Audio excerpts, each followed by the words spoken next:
Well, those of us interested in property have seen it all this last 12 months. 2019 started with significant negative sentiment. The Sydney and Melbourne property market continued their slump. Tighter lending restrictions, particularly to property investors, were in place. The Haynes Royal Commission into banking delivered 76 recommendations, but none of the scary ones people had been predicting. And there were all those fears of the possible fallout of the change of government in the middle of the year and changes to negative gearing and capital gains tax. And all this happened in the first couple of months of the year. So let's look back at 2019 and forward into 2020 as I chat with Dr. Andrew Wilson. Welcome, Andrew. Thank you, Michael. Well, every year seems eventful, but somehow or other, just looking back, this year seems more eventful than most for a long, long time.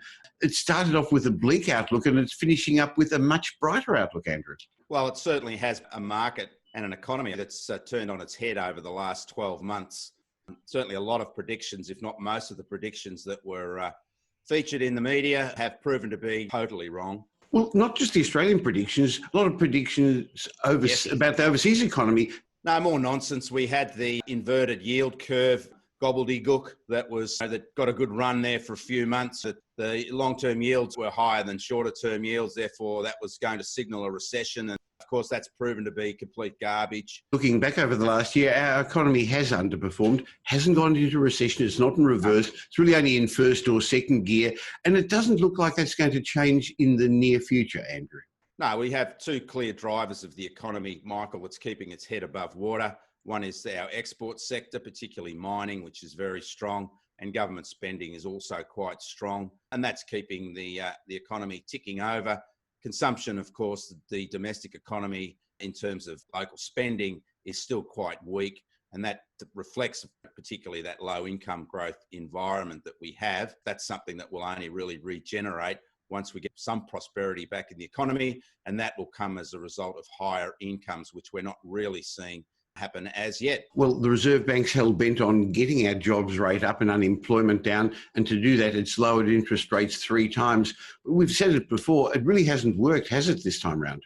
No, the Reserve Bank left interest rates on hold for too long. They were part of the macro-prudential policy cheer squad that APRA introduced that cracked the housing market. Well, the second half of the year showed a loosening of the screws by APRA and 3 interest rate cuts. And boy, has that had an effect on our property markets, Andrew. Well, it has, Michael, but just 2 markets. It is only Sydney and Melbourne, really. Canberra's performing quite reasonably, and Brisbane's showing some early signs of perhaps improving its house price performance. But there's no great mystery as to why Melbourne and Sydney are performing better than the others and at a rate of knots.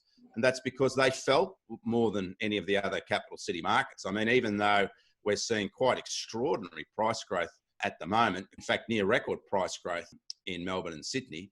Prices are still below where they were 2 years ago. And that's the whole point of the growth rates, is that they're being sucked up like as in a vacuum, because there's that capacity to get back to previous price peak. Adelaide, Canberra and Brisbane, particularly around about their peak price points. That's why there's not that same capacity to grow at the rate Melbourne and Sydney are, because they're in catch-up mode. The question, or the interesting point, will be when Melbourne and Sydney prices reach their previous price points, which at the current rate of growth should be around the middle of next year, where the market moves from then, where we'll see a deceleration in prices growth. Of course, we'll have some factors to drive the market then, and that'll be likely 2 more interest rate cuts and other factors such as more first home buyers in the market. And of course, incomes will continue to grow.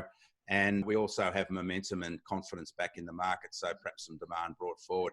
At the moment, the investors are out of the market. It's really owner-occupiers driving the market. So I can't see boom conditions occurring until we see a more significant proportion of investors back in.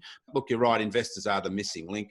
That's what's remarkable about prices growth in Melbourne at the moment and Sydney, Michael, is that even though prices are growing, according to some measures, at near record levels over a quarter, we've got a lot of missing factors in the market. We've got investors' numbers are still falling. And of course, we've some parts of the new apartment market that are still struggling to find buyers. And yet we have these very strong price outcomes. So it is a market of parts. So what do you see looking forward? Polish up your crystal ball. What are we going to be discussing when we have this chat this time next year?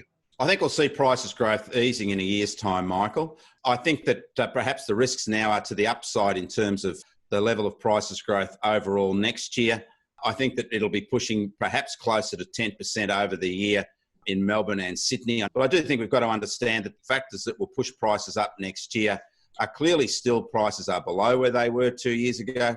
There's still around about 5% left in growth levels just to catch up to those levels of 2 years ago.